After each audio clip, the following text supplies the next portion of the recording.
Hello,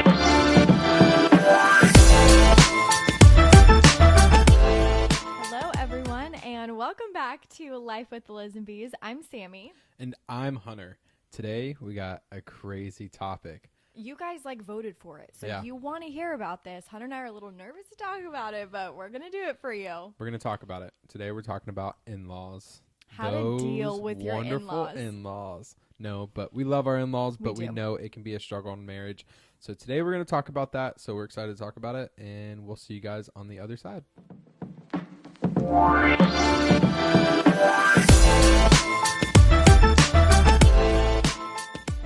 All right, so before we start, we just have to celebrate really quickly that this is the first night we don't have a baby in our room. It's amazing. It's been 6 weeks, and we've had a baby in our room 24/7 when we sleep. Not 24/7. I guess it's more like 12/7, right? Yeah. For the 12 hours that we're sleeping.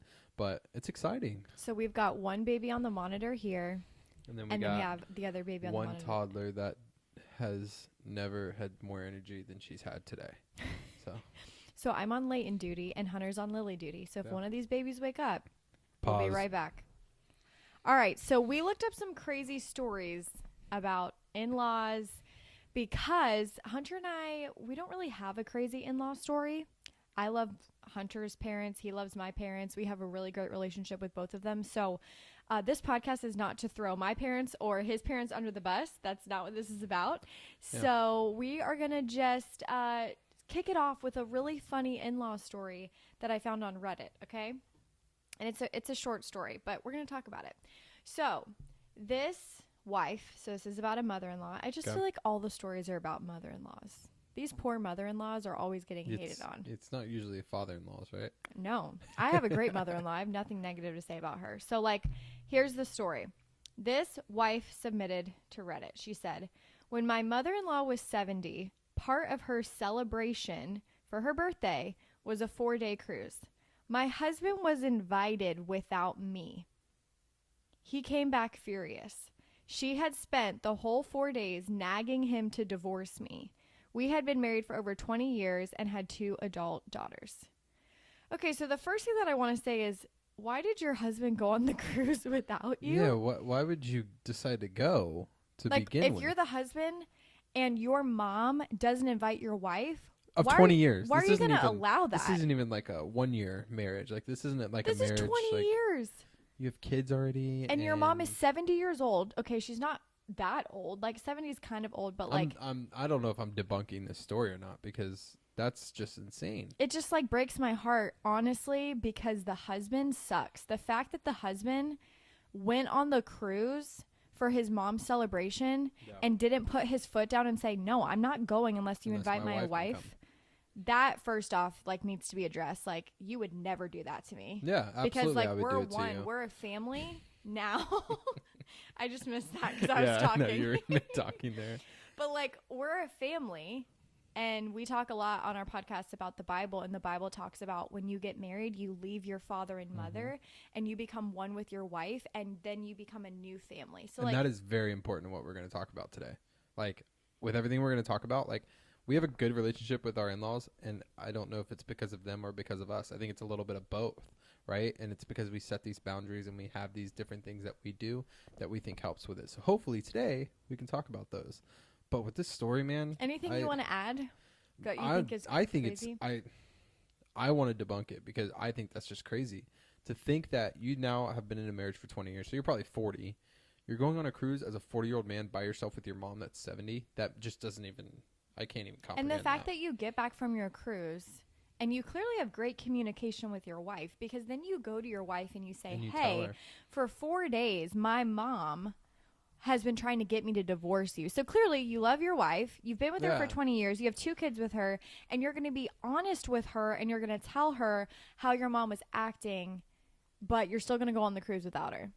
I don't know. I just think that's kind of whack. I don't think you should have gone on the cruise in the first place. Yeah. Let us know if you agree or disagree with Both, us. by both, right? I think the wife should have communicated, hey, I don't want you to go on this cruise. Oh, 100%. And then the husband should be like, I'm setting a boundary to my mom and letting her know, hey, either my wife's coming or I'm not coming. Exactly. So, interesting. So we'll have another story later for you guys that we'll debunk. But let's kind of get into sharing some of just what we've learned and some of our tips of how to deal with your in-laws. So Hunter, like, what's the first tip that you would say? I think a big thing is setting boundaries with in-laws. Number one, like if one spouse doesn't want your parents to come over, and it's like, let's say my wife doesn't want my mom to come over, I need to communicate to my mom that I don't want her to come over at the time. Yeah. Not say, hey, my wife doesn't really want you to come over right Like now. you're blaming it on me. Putting blame Yeah. on the other spouse. That cannot happen. And number two, Because it makes your mom then resent me. absolutely, yeah. And then she's like, Sammy doesn't like me, or Sammy doesn't want me to come over. And even if I have a moment where I don't want her to come over, again, like you just said, you should never put the blame on your spouse and say it's their fault. It's almost like you're going to, for us, I feel like we take the blame for our other spouse. Even if we don't even like it, if we think it's the dumbest thing, you're like, I shouldn't be taking blame for something you're upset about. We catch ourselves doing this. We In have the past 5 years, there has been a few times where like Hunter or I like have had a disagreement, or we haven't wanted to do something with our family. And I've started typing out a text like almost blaming it on Hunter, and Hunter's like, Sam, remember, like, don't throw me under the bus here, or don't say that it was me. And that's just like that's just like marriage code. Like you gotta have each other's back, you know, like bro code and girl code, where like you don't throw that person under the bus.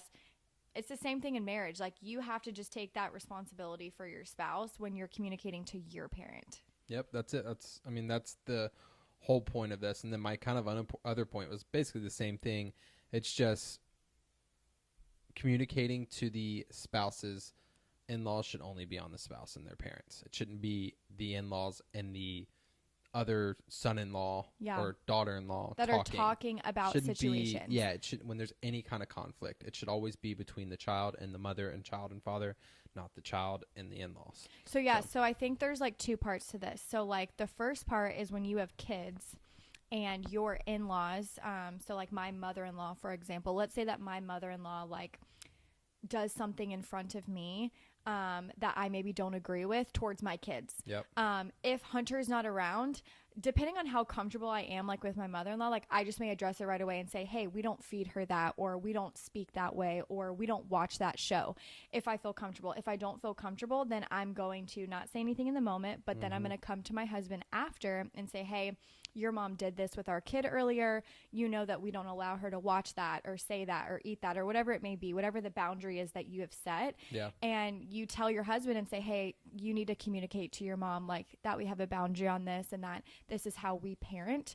And then they need to be the one to communicate with your spouse. Yep. That's an example, like if you have kids. Now, if you directly, like me, for example, if my mother-in-law has an issue with me or something directly with me that she's struggling with, and she's going to you and she's saying, I feel this way about Sammy, or I don't agree with this, or she's upsetting me because of this, that is then the time where like you got to be an adult and you have to address it together. Yep. And it could be really healthy to have your spouse in that conversation as kind of like the middleman, because your spouse is the child of, you know, your in-law. And so depending on that comfortability level, again, it really comes down to if it's an issue with adult to adult, then you can hash it out and address it. Yeah. But if the kids are involved and it's like a kid, you know, the kids are a part of it, I really do think for me, I feel most comfortable with you going to your mom and saying something, and you would feel most comfortable with me going to my parents. So for you, Sam, like you're saying,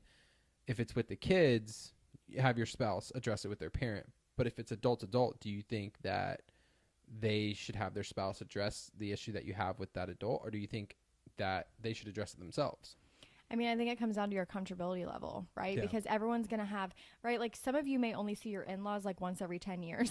Yeah, so it's right. like you only see It's a them new person every time once you see every them. few years. And if there's family drama, or if there's issues at those gatherings or at those like events when you're together as a family, you may feel super uncomfortable like addressing your in-law if they're doing something you don't agree with. Yeah. That would be a time where like you should go to your spouse and be like, hey, I'm having this conflict with your parent. Here's what's up. Can you go bring this up to them? Yeah.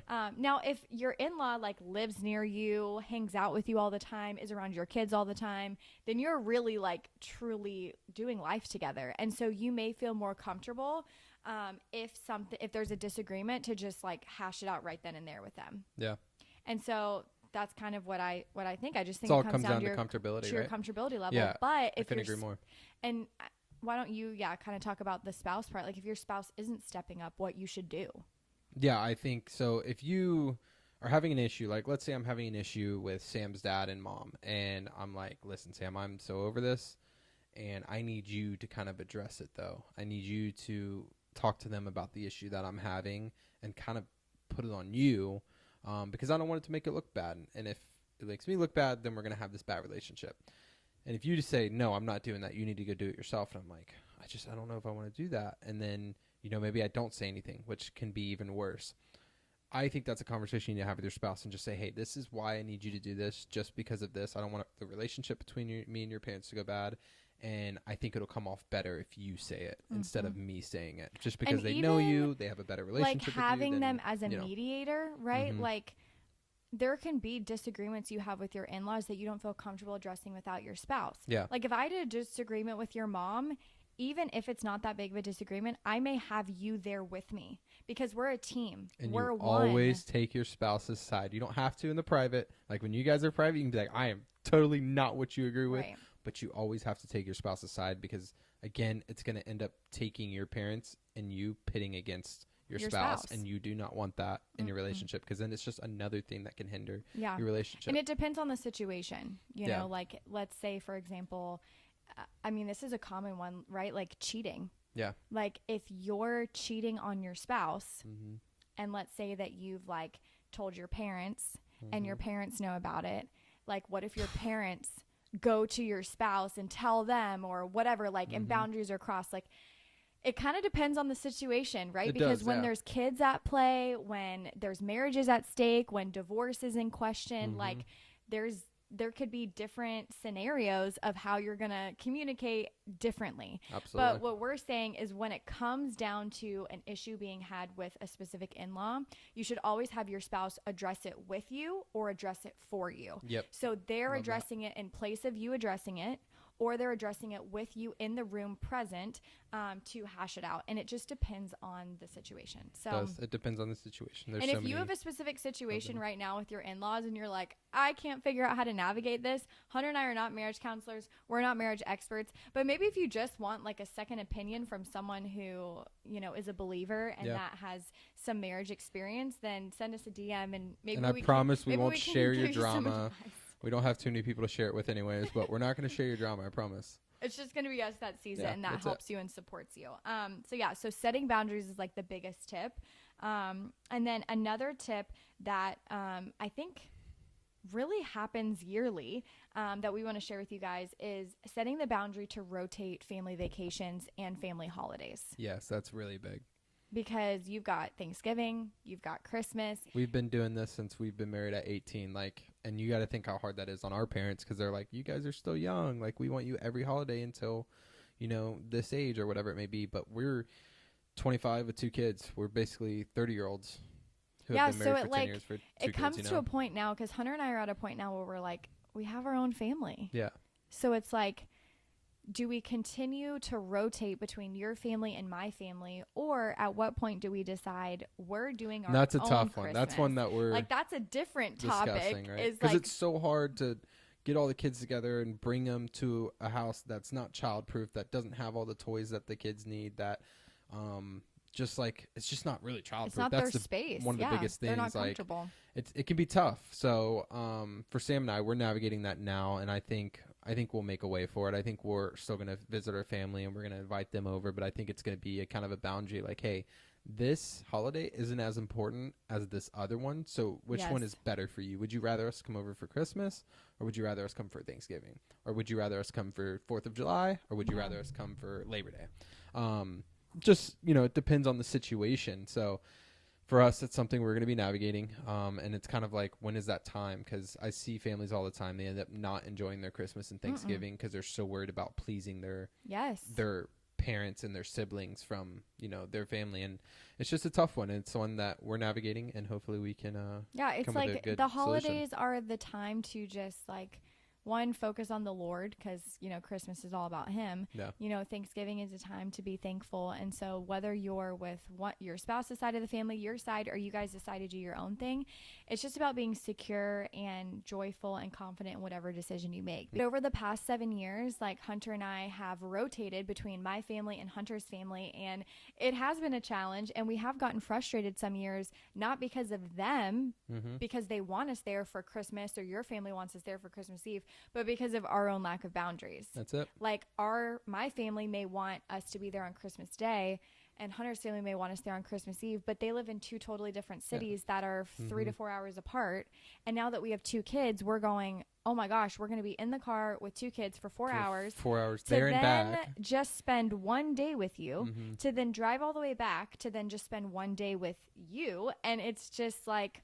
And it's different too, right? Like, I have a corporate job. I got to be back. I got to be there. Let's say Christmas is on a Friday. I got to be at work on Thursday. I got to be back at work on Monday. So it's like, my schedule doesn't change just because you guys have off. You may get a whole week off, but I don't get that whole week off. So it's like, we have to be there and back at certain times, and it's just very challenging, and it makes it harder on us, and it makes us not enjoy our holidays. Especially now that we have kids. Like, it's a whole different. Before we had kids, it wasn't a big deal. We were excited. We're like, oh, we get to go take a little road trip and go visit family. But when you have kids, it's a totally different story, because then it just becomes harder. And we are fine with sacrificing. We're not saying we can't sacrifice 1 day out of the year to like make it work. We have done it for many years, and we'll probably continue to do it. But we're just saying that when you start to feel those feelings of frustration and anger and resentment towards your family, because you're like, I am having to accommodate so much to just be there for an 8-hour day to then drive all the way back. Maybe that's time that you have a conversation with them, and you say, hey, listen, we love you guys. And Hunter and I will have this conversation eventually in the next 2 years. We're going to say, hey, we love you guys. But we have decided now that we can come for one holiday a year and pick the holiday. But we've decided for this holiday, we are now going to be spending it at our house in our safe space with our kids. And we're going to be building these memories now as our family. If you guys want to come down here and join us, feel free. But when you have other siblings, I know that can be hard. It's hard. So that's just a whole thing to navigate, is family holidays and family traditions, and really just trying to honor and respect your parents. That's it. And again, if you're feeling those feelings of resentment and frustration, don't put that blame on them, because you may be feeling that because of your own lack of boundaries. That's it. It's on you. And you have to then communicate, and you have to then decide what you're going to do. So another thing when it comes to in-laws is you need to know with your spouse what is appropriate and not appropriate to talk about in front of the in-laws. Oh, yeah. That's a tough one. Like, that's a tough one, because especially for an immature boy like me. Yeah, Hunter has definitely 25. said, I'm just going to rip the Band-Aid and say it. Hunter has definitely said sexual things that we have done in front of his parents, and I'm like red in the face. I'm like freaking out. I'm like, you can't tell them like what we've done and all this stuff. And then privately later, Hunter knows this. I won't say it in the moment. I'll give him the look, and he knows, oh crap, I shouldn't have said that. But privately later, I'll say, Hunter, I felt very uncomfortable in that moment when you expressed something that we have done in private, or we've talked about in private, in front of your parents, or vice versa. There has been plenty of times that I have said things or exposed things to my parents and made Hunter feel very uncomfortable. And he later has said, Sam, you can't do that. Actually, it's coming to mind now. One of the things that we have talked about a lot that I've done, I will joke or belittle Hunter to just like, I think in just like different social gatherings with family or something, I'll make jokes or say things, and it will come across as belittling my husband and talking down on my husband or talking negatively about my husband. In front of Hunter, I do this, by the way. And so Hunter laughs it off in the moment, and then later he'll say, Sam, that hurt my feelings. The way that you spoke about me in front of your family. The way that you spoke about me, was not right, and you should not be speaking about me in this way. Yeah. Because again, they're going to then perceive it they're going to perceive, everyone has their own perception. Yep. Right. So it's like, how are they going to perceive it? And so immediately I'm like, Hunter, I'm so sorry. I'm so apologetic. And I won't do that again, you know? So it's just like, if your spouse talks about something that is inappropriate or that you've talked about in private and exposes it in the moment, that may not be the time to address it and get into an argument and handle it, but give them the look and then later it's privately funny. talk Every about time we have any kind of big decision or any kind of life event or anything that's like, I don't know, just any kind of big life event going on, got the hiccups right now. The first thing we do before we see our parents, like we'll be like an hour before we see them, and we'll say, do we want to tell them about this? Do we want to talk about this in front of them? And we'll say yes or no. And it's a simple thing that me and her can talk about because we've made the mistake when we were younger, bringing up something that one of us didn't want to tell the parents, and it ended up leading to an argument later. Like, Yep. hey, I didn't want you to tell them that. And you're like, well, I didn't know. Like, I was just... because you just didn't say anything. Yeah, you didn't say anything, and then I just assumed like it was fine. I could tell everyone. I didn't think it mattered, but it ends up leading to this thing. So I think that's a really cool thing to do for me and you. We've gotten in the habit of doing now that. we do like, it all the time. Like, like, my hey, you parents wanna are talk about coming this? tomorrow, and we've already like been talking about like, hey, what's going on in our life that we feel comfortable sharing or that we don't feel comfortable sharing. You don't have to share everything with your parents. Yep. You're an adult, you know, and it's up to you what you want to share. So again, that's a really good question that you brought up, Hunter. Like, having a conscious awareness before you get together with your parents of like, hey, what are we not going to talk about and what are we going to talk about? Yep. What are you comfortable with? What are you not comfortable with? And so that's super important and that can help avoid a lot of awkward conversations and arguments that are just going to happen in you guys. Yep. And that the parents may not even know that you're arguing about, you know? So it's like, definitely bring that up before what can and cannot be talked about in front of them. And then we kind of just talked about this in that last section when we talked about what is appropriate and not appropriate. But this is a big one. Don't complain about your partner to your parents. Here's what I mean by this. You can go to your parents if you're seeking advice and you're wanting a solution to be found in your marriage. So here's a real life example, all right, of an issue that I had with Hunter in the early years of our marriage that I went to my parents about. I went to my mom about it. And I went to her to complain about my husband. Yeah. Honestly, that was my intention, was like, I just need to rant and I just need to complain. And so I went This was before we did all of our temperament tests and learned who each other were too. Yes, this was in the first or second year of our marriage. We were like 18 or, literally like 19 or 20.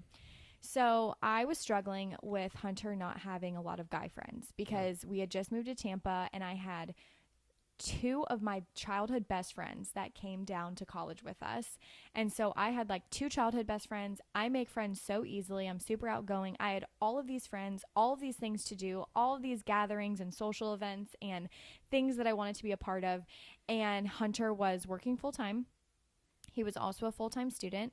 He had no childhood friends down here. He really didn't have any friends that he was making, and he didn't have this deep desire to want to make friendships at that point. I was struggling with that. I was like, Hunter needs to have friends. I can't be his only friend. So I was like, be my only friend. I blew up one day because my friends or someone was having like a party or a gathering, and Hunter didn't want to go. And I was like, you are such a loser. You're a loner. You have no friends. Like, you need to get out of the house and make friends because I can't just be your only friend. Like, you need to have people outside of me. And Hunter was like, no, I don't. And so I was like struggling with that and went to my mom and said, hey, Mom, I'm struggling with this, these feelings towards Hunter.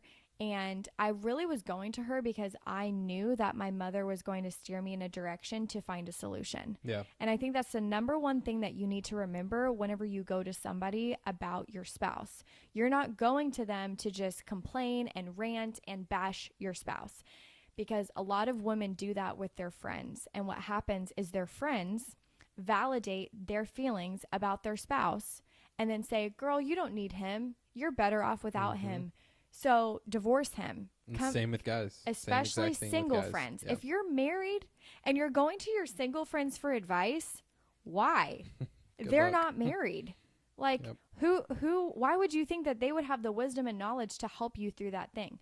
So that's a huge piece of advice right there, is don't go to your single friends for marriage advice. Go to married people Yep. that have walked before you and that you know are going to point you in the right direction. So that could be your parents. Maybe it's not your parents. Maybe your parents come from a divorced relationship, or they would not be the best person for advice. So who do you need to go to? Someone that you may know, that you trust, that's going to really support you, a pastor, pay for marriage counseling. Hunter and I did that, and it was the best thing ever. But anyways, to wrap up this story, I went to my mother and I was full on bashing, complaining about my husband. First off, my mother was like, Sam, you need to stop talking so negatively about your husband. She's like, I know I'm your mother, but we're going to find a solution here. And so she really gave me biblical, practical advice of how I was going to navigate this situation. And it took me a while to really come to terms and accept that we're two different people, and that it's okay that you don't desire to have the friendships and community like And I have. I think at the time too was your mom was like, how busy is he right now? Oh, Like, yeah. what is he doing? And I think we've seen a huge change in me personally. I feel like I've grown so much since not doing all of that. But it was like, she was basically like, what, is he busy right now? And you're like, well, yeah, he does this. He's this, working and this, full this, and time. He's this. in school full time. He's cooking. He's cleaning. Yeah. So it was kind of like just giving you a perspective that you didn't realize either. I was just blinded to it because it was like I wanted my husband to be at these fun gatherings with me, not realizing how much responsibility you were taking on as my husband and as the head of our household and as the financial supporter of us, how much that was hard for you. And again, it all comes back to communication. Hunter and I really struggled to communicate our true feelings towards each other of just like life and how we were feeling in the first few years. Everything that you're struggling with in your marriage always comes back to communication. It just does. We will say that every episode. But don't complain to your parents about your spouse, especially if they're not going to help you find a solution and bring you back to them, because all it does is then that parent resents your spouse, and that parent then makes it awkward around your spouse, and then that parent knows secrets about your marriage and about your spouse that they're not aware of, and that is not okay for you to be keeping things from your spouse and going behind their back and talking negatively about them. If you're going to go to your parents or go to someone to talk about a situation, it needs to be in a healthy way where you are like, I'm finding a solution to this because I love them and I want to stay with them, not for someone to validate my feelings to then divorce them. And unfortunately, that's why so many young marriages fail. It's just the truth, because so many married people are going to their single friends when they're struggling. And why would your single friends want you to stay married? They want you to go hang out and party with them. So of course they want you to get divorced. Hey, bro, there's so many fish out in the sea. Let's go out to the bar tonight and let's go have fun. I bet you can find one. Like, it's simple things like that, that happen whenever you complain or you whine or you just say all of these negative things about your spouse. So, Hunter, I'm ready to hear your story. Are you sure? I'm ready. All right. Let's hear. I don't even remember it anymore. Let's hear Hunter's in-law story and debunk so this is the one that I found on the internet earlier. Did some deep diving, typed in-law crazy stories, and scrolled down probably for like 5 minutes. So I didn't even click the first link. I did a lot of research. All right, let's hear it. This one is. Here we go. You ready? Yep. When I was married, my in-laws lived. So when I was married, she's no longer married, I guess. Okay. My in-laws lived a couple of blocks away. On multiple occasions, my ex-mother-in-law would walk their dog and let herself into our house using the electronic code without calling first. Yikes. Thankfully, she never walked in on us in a compromising position, but she shouldn't. But shouldn't she have called before walking in? What's worse, my ex refused to change the code, so she would stop. That's it. Wow. All I can imagine is her walking in on them having sex. Yeah, that's crazy, right? So listen, here's my perspective. Number one, it seems like the issue is always the husband's mother. That is always the issue. Why? And I think I have I think I know why. Why think I've is it solved the always the puzzle. mother-in-law? Let's hear Because it. they love their baby boys so They much. do. They love their baby just, boys. They're like, I can't be without them anymore. They're my precious little baby. That was good. That Um, was like a good impression of something. yeah, I don't know. I don't know what it was, but it was something pulled out of a movie from I don't know when I watched it. That was good. So stupid.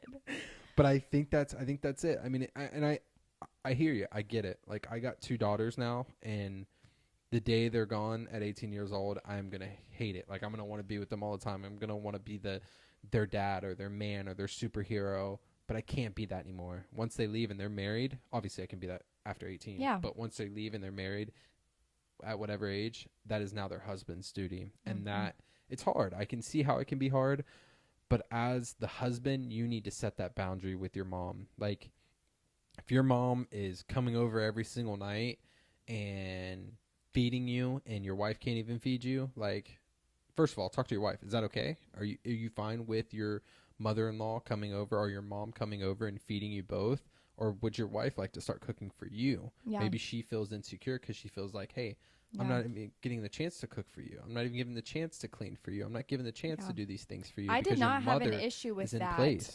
when we lived 4 doors down from your mom. I was like, anytime your mom wants to cook, feel Bring free. it on over. Bring her on over. Yeah. We'll go over there. Like, no issues. And that's, again, it's this communication. It's this boundary that you have to either set with your mom or this communication you need to have with your wife.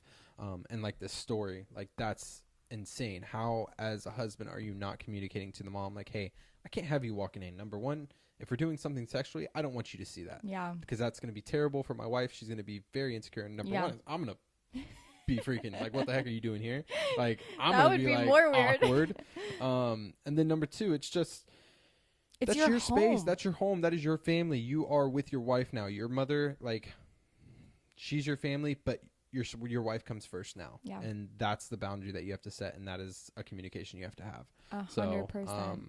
It's a very interesting story, and it's interesting because they're now divorced. So Yeah, and that breaks my heart. I'm glad we never had this issue with your mom, and she lived 4 doors down from us. Yeah. And we never had an issue with her ever just like showing up like, hey. yeah, Like literally I think she she was said that so too. She was always respectful. telling me, she was like, hey, I don't want to cross y'all's boundaries. So Almost like, too much. I Sometimes know, we we're were like, come over. What are you sometimes doing? we haven't seen her in like 3 days and we're like, can she come over? We miss Like, what her. are you doing, right? Like, but yeah, I think again that's communication boundaries, which is basically what we talked about this entire podcast. Have communication with your spouse And and set have boundaries boundaries. with your in-laws. It's 2 steps. It's 2 simple solutions, and I think it'll help so much with your terrible in-laws. Well, we Just hope kidding. In-laws are that amazing. this podcast about how to deal with your in-laws has helped you and given you something tangible to leave with that you can go apply to your marriage and in your relationship with your Yeah. in-laws. And we hope that our stories and our banter and our life testimonies just connect and relate with you. So if you have any just feedback or stories that, not stories, but things that you're struggling with. If you have stories, we can talk about them. We don't have to We say don't your wanna name. expose your stories. We can expose your stories. Listen, you're not game for it. I'm game for it. I As don't, long as we don't expose them. yeah, it's anonymous. I mean, If you guys feel want to like submit it. some crazy stories, we'll talk about We it on the could do next a part podcast. And We could do an in-laws part 2 and just make it all about funny stories. yeah. But if you guys have feedback for us about the podcast or topic ideas, let us know, because like we really get our ideas through Instagram, through email, through anything that you guys share with us that you need help with. Yeah. So yeah, definitely let us know. Email us at Life with the Liz and Bees or DM us on Instagram, and we'd love your feedback. Yes, and please go to our YouTube and subscribe. We are almost to 1,000 We're almost subscribers, there. and that is We're a so goal of ours. excited. And we just want to keep growing that, and we want to keep growing this podcast and just growing our different adventures. So again, go subscribe to our YouTube. You can watch this on our YouTube if you are listening to this on the podcast. We haven't talked about that much, but go watch it right now. It's really cool to see us It's interact better to in watch on person. YouTube than listen on podcasts. Absolutely. Because like Yeah. the way we look at each other and then the camera and then like just our hand movements and stuff, Yeah, it's just it's different great. things going on. So it's the same thing at Life with the Lisenbees. You can also type in Sam and Hunt. That was our old username if you want to find it that way. Whatever way you want to find it. But that is it for today. And we look forward to hearing from you guys. Yeah, we'll see you in 2 talking to you weeks guys next. for the next episode. Yeah. All right. Later. Bye.